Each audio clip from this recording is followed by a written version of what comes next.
My name's Greg Murphy. I'm the Dean of the School of Media, Art and Design at Durham College. Well, it depends on how broad you want to take that. I mean, I have a managerial role and a leadership role. In the management side of the house, I have to look after budgets. I have to make sure that the curriculum is scheduled and timetabled properly, that the learning environment is adequate for the curriculum being delivered, that sort of thing. In terms of leadership, I try to help the faculty understand that we need to move forward with the disciplines, and they're very rapidly moving disciplines. So I spend the lion's share of my time trying to get the faculty to talk to each other and speak to each other more clearly and to listen to each other more often so that we get a collaborative sense of where we ought to go with the curriculum and the learning environment and keep the whole school, but each individual program moving forward and meeting kind of the needs and the objectives and the trajectory of the disciplines that they're serving. It varies from semester to semester, but generally speaking, I've got 44 full-time faculty members, which is an alliteration for those of you who are listening. And then in staff, I've got 8 full-time staff members, and probably ranging from about 70 to 85 part-time faculty members, and 3 to 6 work-study students. Well, I think I have. I do the management needed to keep the place functioning, but I concentrate mostly on leadership. And by leadership, I mean helping people understand where we need to go, not just checking off the boxes to say that we're functioning within the confines and expectations of a regulated system, but rather thinking about where the different disciplines, and there's 19 of them, I should be clear on that, there's 19 disciplines. So we have to think about where those 19 disciplines are going and how we can position the students so that they're not just able to get entry-level jobs, but they understand what it takes to make a contribution to their discipline and to move through that discipline in increasingly important roles. And if in a freelance operation, which a lot of our students will end up in freelance, they have to understand what it means to be progressive and to add value to every project they take on. So those are, really important pieces, I think, of what I do. With the faculty, I would say the most important thing I can do is make them feel valued, not just valued as a participant within this community, but valued for their expertise, their education and experience, that they can bring that into the classroom and help students with using a really not just their expertise, but a spirit of generosity to be able to share that expertise with students who are just engaging the discipline.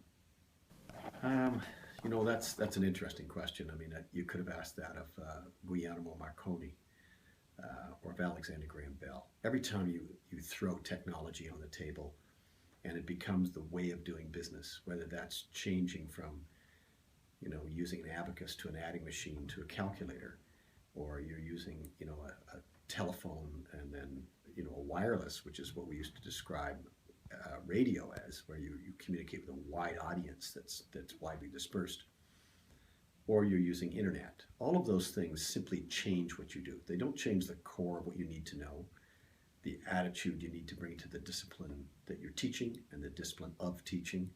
It simply mediates it. So we try to use the technologies within teaching that are in contemporary use. So in other words, we try to meet the expectations of the students, and we try to make the most efficient system possible for both teaching and for evaluating students. So that's one set of technologies. The other set of technologies, which to me is much more important, is to bring the technologies to the students that they will expect as an institution which claims to be teaching them next steps. So we need to make students ready for when they emerge, not for the stuff that's already out there and running, because they're not in that industry yet. They're going to be in the industry in 1, 2, or 3 years, maybe more. So we need to have really developing technologies. That becomes a bit of a challenge. So how do we afford that? How do we train people on it? How do we predict it? Those are the 3 main challenges with technology. So I think that whether you're a teacher or you're an administrator or even a manager within the staff, the one thing you're challenged by is the uneven levels of preparedness to do the job, the enthusiasm with which people, that people bring to the job. So Do people show up every day on time, prepared, and act like professionals? I mean, that's something I ask of students, and it's something that I ask of the staff and faculty. And what I'm challenged by is I get people who go right to the wall. They continue to develop themselves in both disciplines, the discipline which has the vocational related outcomes that they teach, and the discipline of education. And they do that in a really aggressive way. And they share that with their students and their colleagues.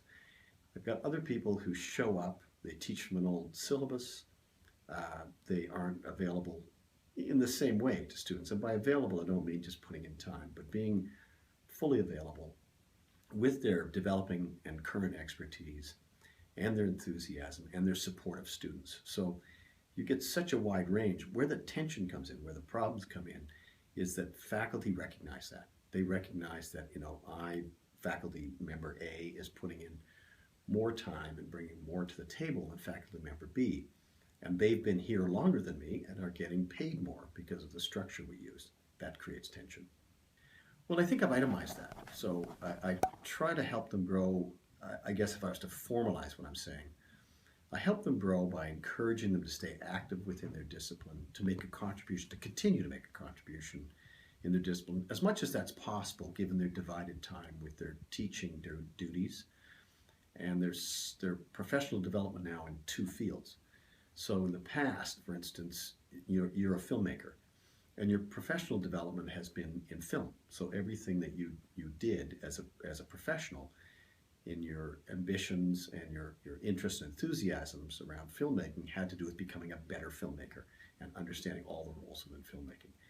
But about 10 years ago, you decided that you wanted to be a filmmaker, but you also wanted to share that experience with other people through education, post-secondary education, which meant then that you had to develop yourself professionally as an educator. And over the course of the past 3 years, using you as an example, you've concentrated 50% of your time on becoming a better educator and 50% of your time on becoming a better filmmaker.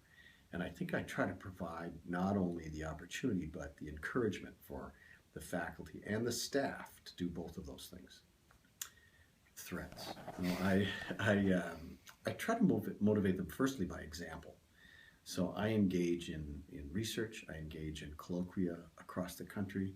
I try to get out and speak to community members that are engaged in the disciplines that we teach, also people who use those disciplines. So for instance, we may have people who are engaged directly in the disciplines related to video and photography.